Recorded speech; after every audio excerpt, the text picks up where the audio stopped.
देखो, ये बात सबको पता है कि प्रीवियस ईयर का क्वेश्चंस आपका लिटमस टेस्ट होता है। जैसे अगर हमारे ह्यूमन बॉडी को समझना है तो हम ब्लड टेस्ट करते हैं, कई तरह के अल्ट्रासाउंड और एक्सरेज करते हैं। वैसे एक्चुअल में आपकी प्रिपरेशंस किस लेवल पे हुई है, कहाँ पर कितनी कमियां हैं या हम क्या इम्प्रूव कर सकते हैं, उन सारी चीजों का आइडिया हमें प्रीवियस ईयर क्वेश्चन से मिलता है, राइट। प्रॉब्लम ये है कि प्रीवियस ईयर क्वेश्चंस करें कैसे। बहुत सारे सोर्स हैं, बहुत सारे हार्ड कॉपी सोर्सेस होते हैं, जैसे कि बुक्स हो गए आपके पास, कई सारे mock test previous year questions के साथ आते हैं, या कई सॉफ्ट कॉपीज होती है जहां पर आपको क्वेश्चंस एज इट इज मिल जाते हैं, या बहुत तरह के mock test inbuilt question paper होते हैं, या बहुत सारे पीडीएफ होते हैं, या पीवाईक्यू का ही क्विज बना के होता है। तो अब प्रॉब्लम ये आती है कि सोर्स बढ़िया क्या है, क्या करना चाहिए हमें एग्जामिनेशन से पहले। जेई जैसे एग्जाम में इतना सारा कॉम्पिटिशन है, तो पीवाईक्यूज भी टाइम के साथ चेंज हुआ है। मतलब लास्ट अगर 15-20 साल पहले के कॉम्पिटिशंस की बात करें तो प्रीवियस ईयर क्वेश्चन आज से 15-20 साल पहले हर कोई बंदा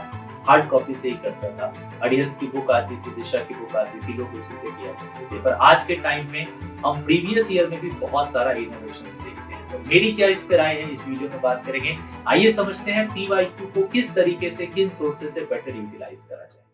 देखो, आज से 15-20 साल पहले की बात करें तो प्रीवियस ईयर के लिए लोग जनरली हार्ड कवर बुक्स पर ही डिपेंड करते थे। ऐसा तो है नहीं कि आप पहली बार पीवाईक्यू लगा रहे हो, आपके जो सीनियर्स थे उनके जो सीनियर्स थे उनके जो सीनियर्स थे, सब पीवाईक्यूज लगाया करते थे। बट बदलते हुए वक्त में ना प्रीवियस ईयर क्वेश्चंस को लगाने का लोगों का नजरिया और अंदाज बदला है। आज के टाइम में बहुत सारे लोग प्रीवियस ईयर क्वेश्चंस को एज ए मॉक टेस्ट भी लगा सकते हैं, बहुत सारे लोग टॉपिक वाइज भी प्रीवियस ईयर क्वेश्चंस को लगाते हैं। इस सारे क्वेश्चंस को as a mock test real time के अंदर देने की कोशिश करते हैं, जिससे उनकी टाइमिंग और एक्यूरेसी बेहतर हो सके।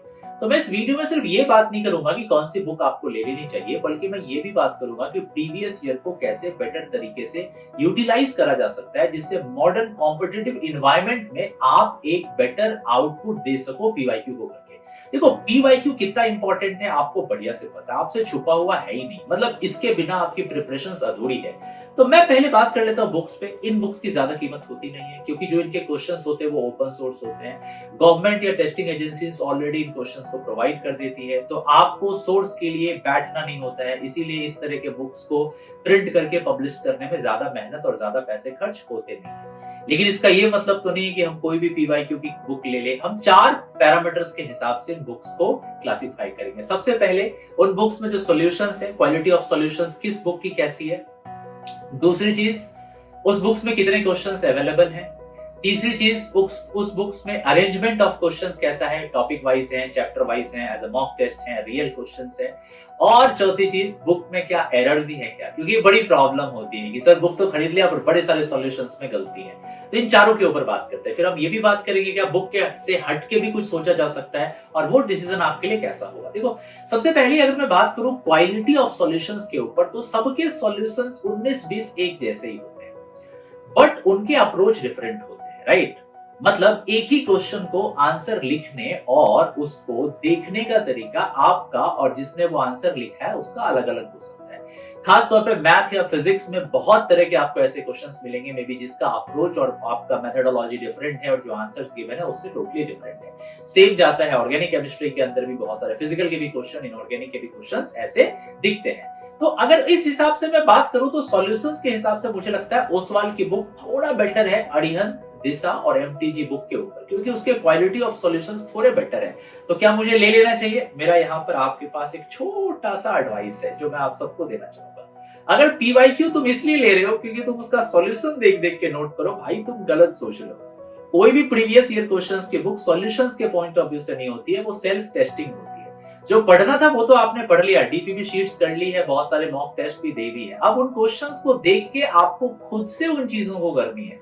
अगर आपको प्रीवियस ईयर क्वेश्चंस में सॉल्यूशन देख देख के करना पड़ रहा है, इसका मतलब आपकी प्रिपरेशंस नहीं हुई है। तो ये क्राइटेरिया बना लेना कि क्वालिटी ऑफ सॉल्यूशंस के हिसाब से हम बुक परचेस करेंगे, ये सही नहीं है। आपको पता चल गया होगा मैं क्या बोलना चाह रहा हूं। दूसरी चीज हमारे पास आती है अरेंजमेंट। देखो, इसमें ना बहुत तरह की चीजें हो सकती है। बहुत सारे ऐसे बुक्स हैं जो सिर्फ टॉपिक वाइज क्वेश्चन को अरेंज करके पीवाईक्यू बनाते हैं। बहुत सारे बुक्स ऐसे हैं जहां पर एज इट इज आपको पूरा क्वेश्चन शिफ्ट वाइज मिल जाएगा। बहुत सारे ऐसे हैं जो टॉपिक्स नहीं बल्कि चैप्टर वाइज पीवाईक्यू आपको देते हैं। तो अरेंजमेंट की जहां तक बात करेंगे तो मुझे ऐसा लगता है कि अगर टॉपिक वाइज अरेंजमेंट है तो बहुत सही है। इससे आपको क्या होता है, क्वेश्चंस को करने में उस चैप्टर को पढ़ के आसानी होती है। जो आप पढ़ के आए सेम टॉपिक से आप पीवाईक्यू कर रहे हैं। बट यहाँ पे ना एक छोटा सा माइक्रो पॉइंट ये भी है कि अगर आप एक ऐसे स्टूडेंट हो जिसने पूरी प्रेपरेशन कर ली है, जिसकी अच्छी खासी प्रेपरेशन है, राइट, फुल सिलेबस आपने कर रखा है और अब आप पीवाईक्यू लगा रहे हो, तो मेरा ऐसा मानना है कि आपको रियल पेपर का एग्जाम देना चाहिए, रियल एग्जाम लाइक एनवायरनमेंट। तो इस जगह पे ना एमटीजी की बुक काफी बढ़िया हो जाती है, क्योंकि उसमें आपको ना 140 से 145 जो है वो ईयर वाइज क्वेश्चंस अवेलेबल हैं, एज इट इज जो स्विफ्ट में पूछे गए वो अवेलेबल है। तो उस हिसाब से एमटीजी थोड़ा सा बेटर एज रखता है, इसका जरा सा ध्यान रखिएगा, ठीक है। अब हम आते हैं नंबर ऑफ क्वेश्चंस के हिसाब से। देखो एक्चुअली क्या है, एनटीए ने ना 2019 से लेके अभी तक जितने क्वेश्चंस करा दिए, अगर आप उसको अच्छे से अरेंज करोगे, जनवरी में 4 शिफ्ट थे तो 8 पेपर ऐसे हो गए, अप्रैल में मान लो 4 शिफ्ट थे 8 पेपर ऐसे हो गए, तो 16 पेपर तो एक साल में मिल जाते हैं। तो आप अंदाजा लगाओ, अगर 5 साल की भी हम बात करते हैं तो हमारे पास 80 पेपर्स मिल जाते हैं। तो अगर हम ओवरऑल बुक के वॉल्यूम वाइज बात करते हैं, किस बुक में कितना ज्यादा क्वेश्चन है, तो 4500 से 5000 क्वेश्चन आपको मिल जाता है दिशा की बुक में। तो अगर आप ये सोच रहे हो कि मैंने सिलेबस खत्म कर लिया है, मेरे पास प्लेंटी फुल ऑफ टाइम है, मैं बैठ के क्वेश्चन लगाता रहूं और करने के लिए कुछ नहीं है, मतलब अगर आप पीवाईक्यू पगलू हैं, तो फिर आपके लिए दिशा बहुत सही है। पर मैं फिर से रिकमेंड करूंगा, इतना वेला कौन बैठा हुआ है जो 2025 से स्टार्ट करके 1990 तक के क्वेश्चन लगाएगा, कोई नहीं लगाता है। तो इसीलिए रिसेंट अगर आप 10 साल के क्वेश्चंस भी लगा लेते हैं, 7 साल के क्वेश्चंस भी लगा लेते हैं, तो ये मोर देन सफिशिएंट होते हैं। तो आप अगर वॉल्यूम के पीछे जाइएगा तो दिशा ठीक है, अदरवाइज आप इन ऊपर वाले 2 पैरामीटर्स के हिसाब से बुक को सिलेक्ट कर सकते हैं। चौथी चीज आती है एरर। देखो मैं पर्सनली बहुत बड़ा फैन नहीं हूं अड़ियंत का, क्योंकि उसमें बहुत तरह के एरर्स अवेलेबल हैं सॉल्यूशंस में। सिर्फ इतनी ही प्रॉब्लम नहीं है, अड़ियंत की पीवाईक्यू अगर आप देखोगे तो आप पाओगे कि चैप्टर को भी उन्होंने बहुत बढ़िया से सेग्रीगेट नहीं करा है। आप देखोगे जनरल ऑर्गेनिक केमिस्ट्री में प्रैक्टिकल ऑर्गेनिक केमिस्ट्री मिला हुआ नजर आएगा, हाइड्रोकार्बन में कुछ एल्डिहाइड कीटोन्स के क्वेश्चंस दिखेंगे, है ना, कार्बोनिल कंपाउंड में आपको अमीन्स के क्वेश्चंस भी दिख जाएंगे। तो चैप्टर को बहुत अच्छी तरीके से उन लोगों ने बांटा नहीं है और बहुत सारे एरर भी हैं। और एक इंपॉर्टेंट बात और, कई ऐसे क्वेश्चंस जो रियल एग्जाम में आए थे वो पूरी बुक में आपको कहीं मिलेंगे भी नहीं, मतलब साफ गायब कर दिया गया। तो इसको एरर नहीं बोल सकते, पर हाँ मतलब ये एक तरह का फ्लॉ तो है उस बुक के अंदर, तो इसका जरा सा ध्यान रखिएगा। हालांकि one of the oldest publications PYQ की कैटेगरी में मैं मानता हूँ ओसवाल, उपकार और अड़ियंत को, इसमें से अड़ियंत एक पुरानी पब्लिकेशन है, इस चीज पे काम करना चाहिए। फिर भी अगर आप मुझसे बोलो कि थोड़ा एरर फ्री आप बात कर लो, तो ओसवाल, एमटीजी, देन आफ्टर दिशा, देन आफ्टर अड़ियंत को मैं रखूंगा, ठीक है। अब क्वेश्चन आता है कि सर चलो इतनी सारे पॉइंट्स के ऊपर बात कर ली, आपकी क्या राय है, आप बताओ, आप अपनी प्रो एडवाइस बताओ। तो मैं अपने सारे स्टूडेंट्स को या जो भी मुझसे नहीं पढ़ते हैं, मैं अपनी एक्सपीरियंस से आपको ना एक छोटी सी बात बताता हूँ। देखो प्रीवियस ईयर क्वेश्चन हमें क्यों करना है, अगर आप इसको समझ गए ना तो कैसे करना है, इसका आंसर आप ऑटोमेटिकली दे दोगे। पीवाईक्यू हम सिर्फ और सिर्फ इसलिए करते हैं ताकि हम चेक कर पाए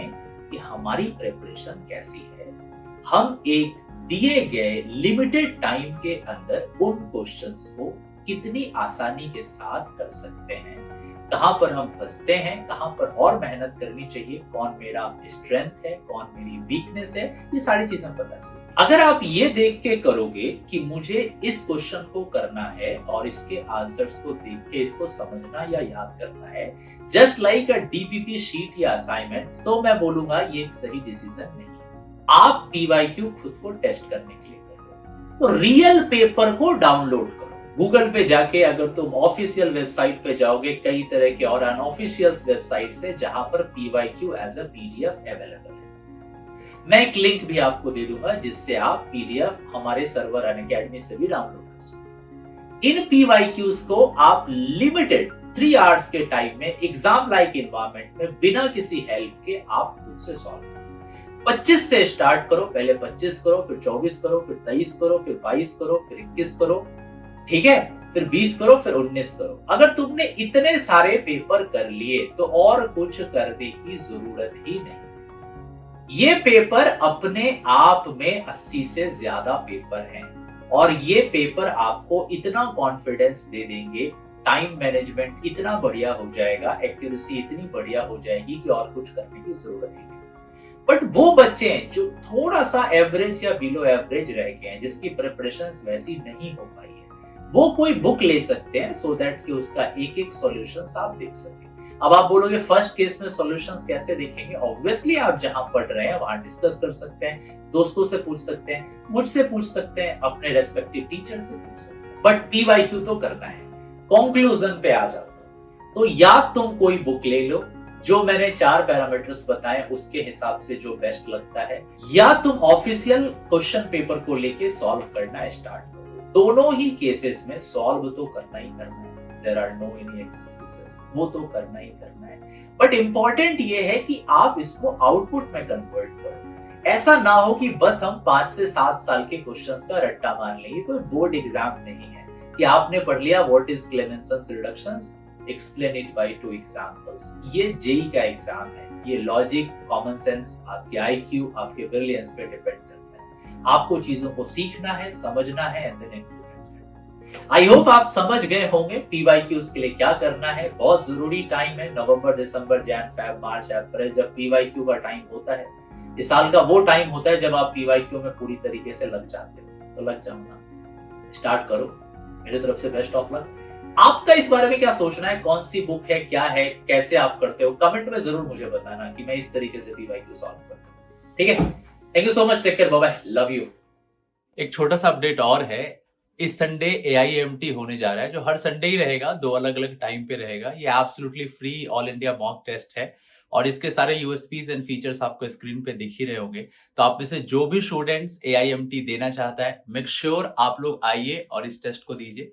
बिल्कुल फ्री ऑफ कॉस्ट है। बात ये नहीं है कि फ्री ऑफ कॉस्ट है, बात ये है कि आपको रियल में पता चलेगा कि आपकी प्रिपरेशन किस लेवल पे है। ठीक है, thank you so much, let's crack it.